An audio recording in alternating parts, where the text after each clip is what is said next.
Good morning guys, another chicken vlog. Ayan po, makikita nyo masisigla na po sila.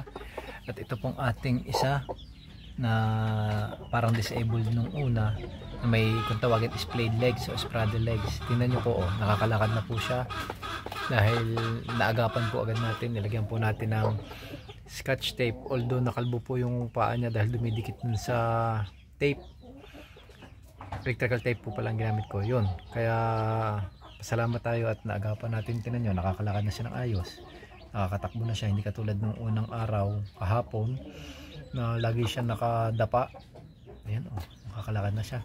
Tsaka yung isang bulilit yun, makita nyo yun, nasa likod ng nanay niya yun.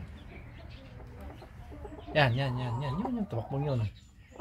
Yan si kulitis na yun. Yan po yung ating tinulong makalabas. At salamat po sa Diyos at yan, nabuhay po siya. O yan, nakulit na siya, tumatakbo na rin siya. So ang naging sisiw po natin sa ating blue Brahma ay isang puti na splash, tapos parang apat na light blue, tapos itong dalawa siguro dark blue to. Yan po sila. Tsaka lima yung light blue, isang splash at saka tatlong dark siguro. Yan, anak po yan. Bale apo na siya ni Mira, dahil itong hen natin anak yan ni Mira. Yan, maganda po. Tapos ito naman po si Mimi at si Momo, pinagsama na po ulit natin. Nihiwalay na po natin yung kanyang mga inakay. Walay na po natin dahil magto 2 months na po sila, para makapahinga at makarecover naman si Mimi. At ito na po sila, yan, makita nyo po. Yan, sa kasamaang palad po, namatay po yung isa na nagkasakit. Hindi po siya nakarecover, hindi katulad nitong ating splash Brahma na 2 days lang magaling agad. Sa kasamaang palad po yan, hindi po nakarecover yung isa, 2 araw lang pumanaw agad. Kaysa kahit pinainom po natin ng Premoxil tablet katulad ng Brahma, yun po, painumin muna po natin sila dahil naubusan na sila ng tubig.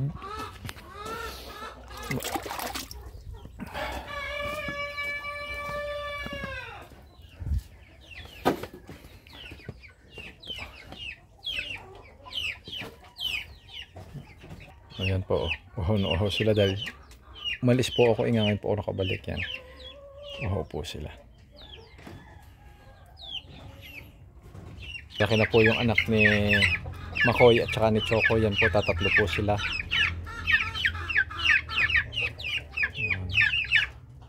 Sila po ay August 5, so 1 month and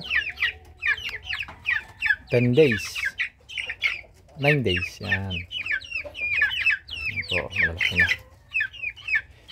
Sana may makakuha kay Makoy para may future tayong pang-cross sa ating mga native.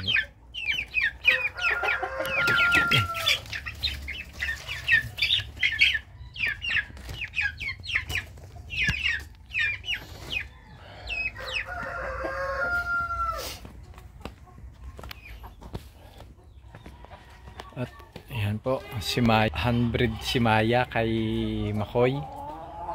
Yan, kanina. Samantalang itong ating isa ay kanina po ayaw pang kastahan ni Makoy, kaya iniwanan ko na muna po dyan siya sa loob. Ganon din po si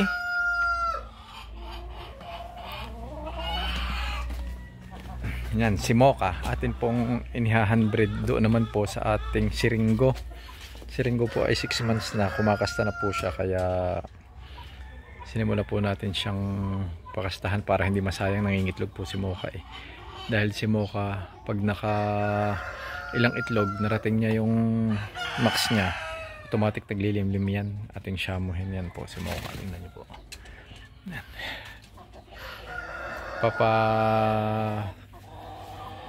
kastahan po uli natin siya.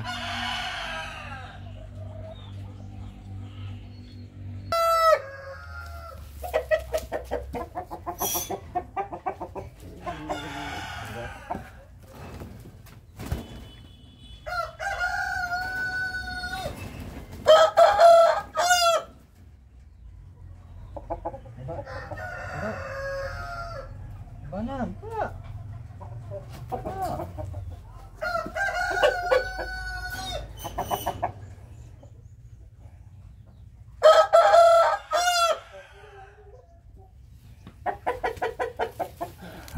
po. Successful po ang ating handbreed. Yan, si Mocha po. Yan, tapang Mocha. Yung isa po nating si Mai, tinesting natin kaninang pakastahan dito sa kapatid ni Ringo. Kaso hindi pa ito marunong sumampa. Hindi katulad ni Ringo. Pero yun ay hindi ko pinagsasama si Ringo at si Mocha dahil baka mamayat si Ringo masyado. Dahil bago pa lang siya, pinalalaki pa natin siya, 6 months pa lang siya.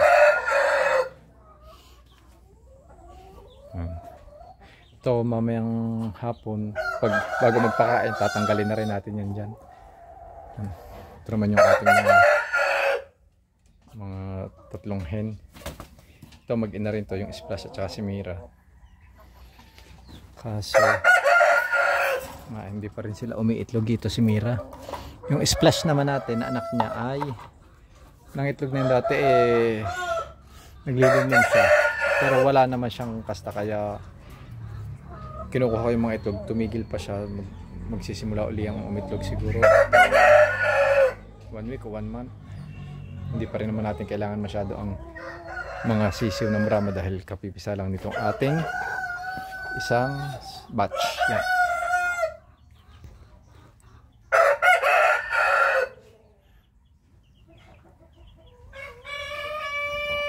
Yan na lang po muna guys.